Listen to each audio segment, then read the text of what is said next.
Di antara hal yang merupakan karakteristik dan hal yang spesifik pada umat Islam adalah mereka merupakan umat yang terakhir dan juga umat yang memiliki umur yang terpendek.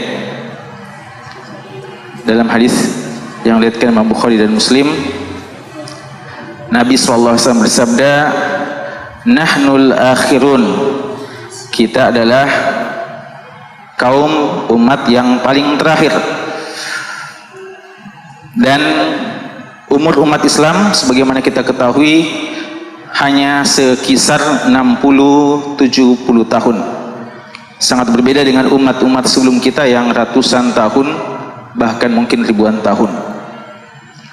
Namun demikian, Nabi SAW juga menyampaikan dalam hadis yang tadi, "Nahnus sabiqun, nahnul awwalun, nahnul akhirun, al-awwalun." Dalam riwayat juga as-sabiqun yaumal qiyamah. Kami adalah umat yang paling belakang, tapi juga umat yang paling terdepan di hari kiamat. Dan memang benar Allah mengatakan, "Ya Bani Israel, uzkuru ni'mati allati an'amtu alaikum wa anni faddaltukum 'alal alamin." Bani Israel pernah menjadi kaum yang termulia, namun setelah datangnya umat Islam, Allah mengatakan, "Kuntum khaira ummah." Kalian adalah umat yang terbaik. Bagaimana mungkin umur yang pendek bisa menjadikan umat Islam umat yang terbaik dan terdepan? Padahal Nabi juga SAW mengatakan dalam hadits Tirmidzi yang terkenal, ketika ditanya ayyun nasi khair, siapa manusia yang terbaik, beliau mengatakan, "Man tala umruh wa hasuna amaluhu." Yaitu orang yang panjang umurnya dan baik amalannya. Kalau demikian, maka hitungan-hitungan kita, orang-orang yang terdahulu yang umurnya ratusan tahun bahkan ribuan tahun tentu lebih banyak beramal. Tentunya yang kita maksudkan orang soleh di antara mereka lebih banyak beramal daripada orang soleh di umat ini. Tapi Allah memuliakan umat ini pertama dengan taufik yang datang dari Allah. Sebagai contoh, Nabi SAW menyebutkan bahwa ketika umat terdahulu disuruh pilih hari apa yang mereka pilih untuk konsen beribadah, orang Yahudi pilih hari Sabtu, orang Nasara pilih hari Ahad, dan Nabi SAW mengatakan, "Adallallahu man qablana." Allah menyesatkan orang sebelum kami, atau maksudnya Allah tidak menjadikan mereka memilih yang terbaik. Mereka yang duluan diberikan hak memilih karena mereka yang duluan, tapi mereka salah pilih. Mereka tidak memilih hari yang terbaik. Umat Islam datang belakangan dan memilih hari yang terbaik, hari Jumat, untuk dijadikan sebagai hari ibadah mereka. Dan juga sebab sampai umat Islam ini bisa menjadi umat yang terbaik walaupun umur mereka relatif singkat, karena Allah menjadikan sebagian ibadah itu lebih mulia dan afdal ketika dikerjakan di tempat-tempat tertentu. Mungkin satu ibadah bisa 1000 kali dibandingkan di tempat yang lain, bahkan bisa 100.000 kali seperti di Masjidil Haramain.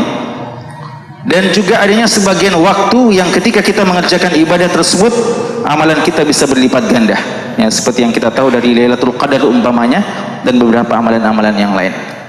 Dan juga ada amalan-amalan yang ketika dikerjakan bisa beramal atau pahalanya bisa berlipat ganda.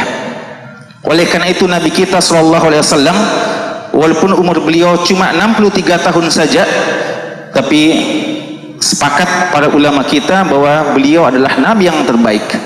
Tidaklah seorang di antara umatnya beramal soleh sejak beliau berdakwah hingga hari ini, bahkan hingga akhir zaman, kecuali setiap pahala yang didapatkan oleh hamba Allah dari umat Nabi SAW yang melakukan amal soleh itu juga akan didapatkan oleh Nabi kita SAW. Sehingga umur beliau secara pandangan duniawi cuma 63 tahun lebih, namun beliau ibaratnya panjang umur. Dan inilah salah satu makna sabda Nabi SAW, "Wa man ahabba an yubsata lahu fi rizqihi wa an yunsa lahu fi athari." Sebagian mengartikan yunsa'u lahu fi athari, artinya bekasnya, pengaruhnya terus lanjut walaupun umurnya mungkin terbatas. Maka ikhwas sekalian, inilah yang perlu untuk kita kejar. Kita tidak bisa menghindari kodrat Allah bahwa umur kita pendek, tapi kita ingin walaupun umur kita mungkin cuma 60 tahun atau bahkan mungkin cuma 40 tahun, tapi seakan-akan kita masih hadir hari ini. Nabi SAW 63 tahun dan terus dibicarakan kebaikan-kebaikan beliau.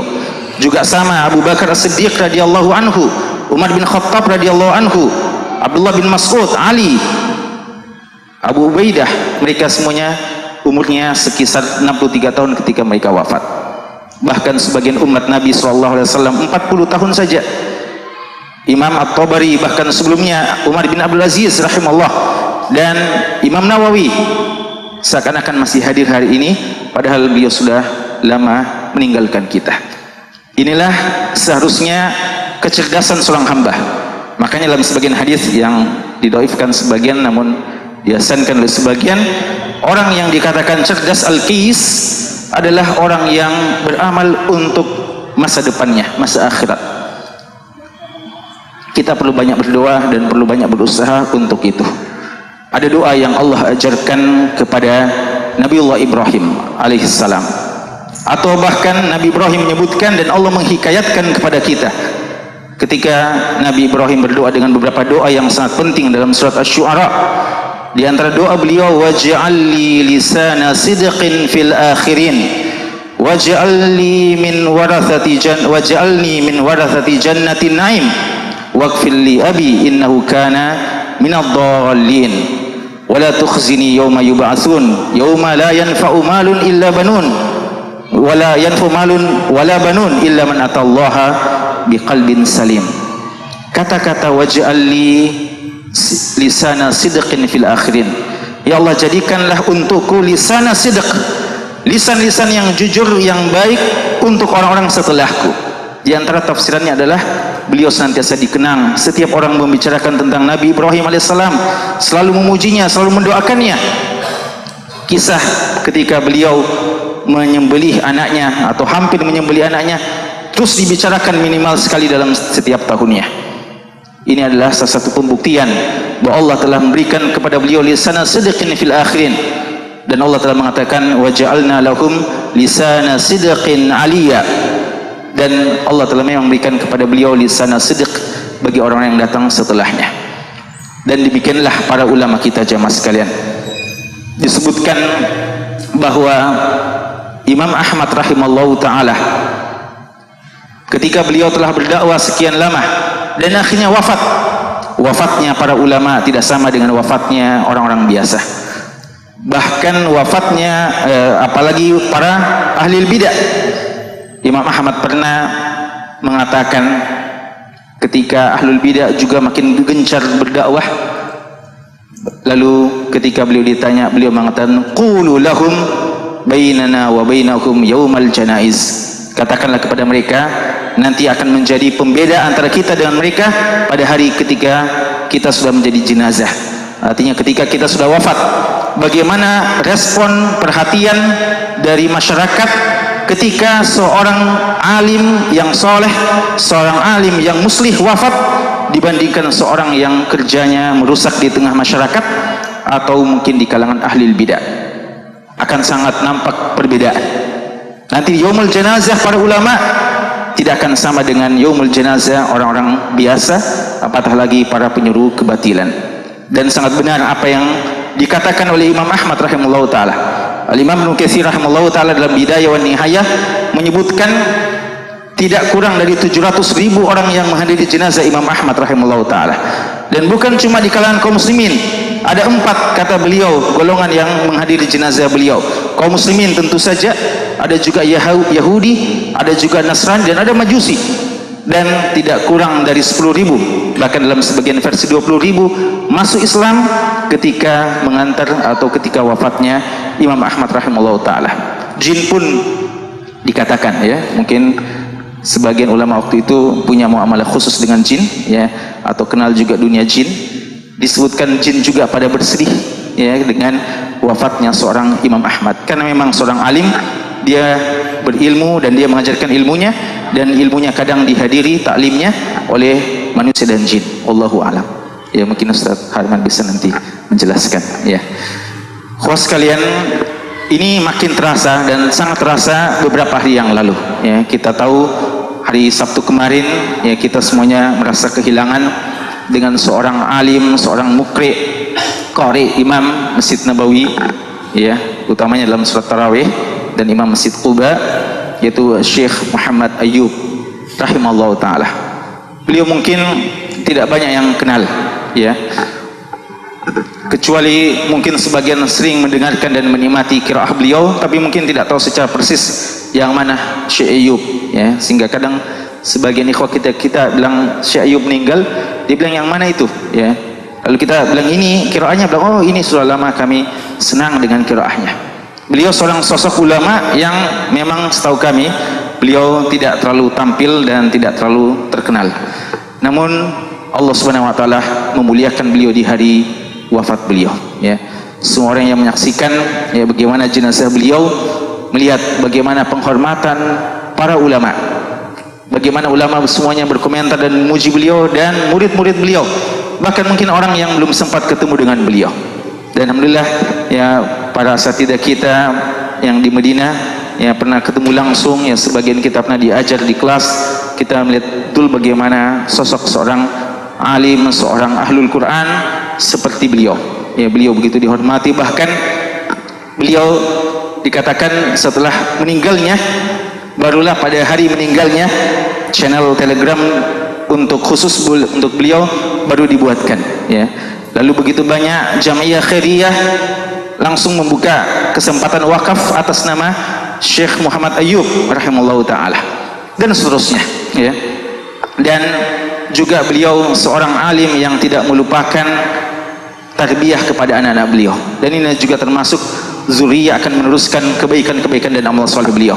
Disebutkan bahwa beliau memiliki 2 istri dan 7 anak, dan anaknya ada yang juga qari dan mukri, tapi ada juga anaknya yang insinyur, ada juga yang dokter, tapi ke-7 anaknya, 2 perempuan dan 5 laki, semuanya adalah min hafadati kitabillah ya, semuanya adalah penghafal Al-Quran, yang insya Allah akan meneruskan kebaikan-kebaikan beliau. Dan setiap kebaikan yang dilakukan oleh anaknya, tentu saja hak dari orang tua itu juga akan didapatkan, karena tidaklah lahir anak-anak yang soleh seperti itu setelah taufik dari Allah tentunya, kecuali atas bimbingan dari seorang bapak yang selalu memperhatikan tarbiyah dari anak-anaknya. Pertanyaannya tentu saja, kaifa nahnu ya, bagaimana kita? Apakah kita sudah siap jika Allah memberikan kita umur cuma 40 tahunan saja, dan sudah banyak di antara kita mungkin lebih 40 tahun atau 50 tahun atau mungkin 60 dan 70 tahun, apakah kita akan bisa mewariskan sesuatu yang mungkin dikenang? Kita tidak pernah meniatkan, tapi Allah menginginkan kadang bahwa kebaikan-kebaikan terus dikenang, atau mungkin tidak dikenang dan tidak ditahu, kitalah yang mengajarkan, tapi paling tidak amal kebaikan orang-orang yang mengikuti apa yang pernah kita ajarkan terus mengalir juga kepada kita. Maka ikhwas sekalian, para asatidzah ya, tentu saja kesempatan bermuktamar yang makin dekat ini menjadi momen bagi kita untuk memberikan yang terbaik kepada umat dan untuk bisa berkontribusi yang sebaik-baiknya. Dan kita tidak lupa berdoa juga kepada Allah sebagaimana doa Nabiullah Ibrahim, waj'alni lisana sidqin fil akhirin waj'alni min warathati jannatin na'im. Ya, semoga Allah Subhanahu wa taala menjadikan nanti orang setelah kita tidak menyebut kita kecuali kebaikan saja. Sungguh sangat menyedihkan tentunya ketika seseorang telah wafat, namun si fulan mengatakan dia telah begini, si fulan mengatakan dia pernah mendolimi saya, dan seterusnya. Dan alangkah indahnya ketika seorang yang kita yakin banyak aibnya, ada juga kesalahannya, dan tidak ada maksum di antara kita, tapi kadang begitu penghormatannya kita kepadanya, begitu agungnya dia di sisi kita, sehingga kadang kita tidak mau dan tidak mampu kadang menyebutkan keburukannya. Kita hanya memuji dia akan kebaikan-kebaikannya, dan semua ini adalah taufik dari Allah Subhanahu wa taala.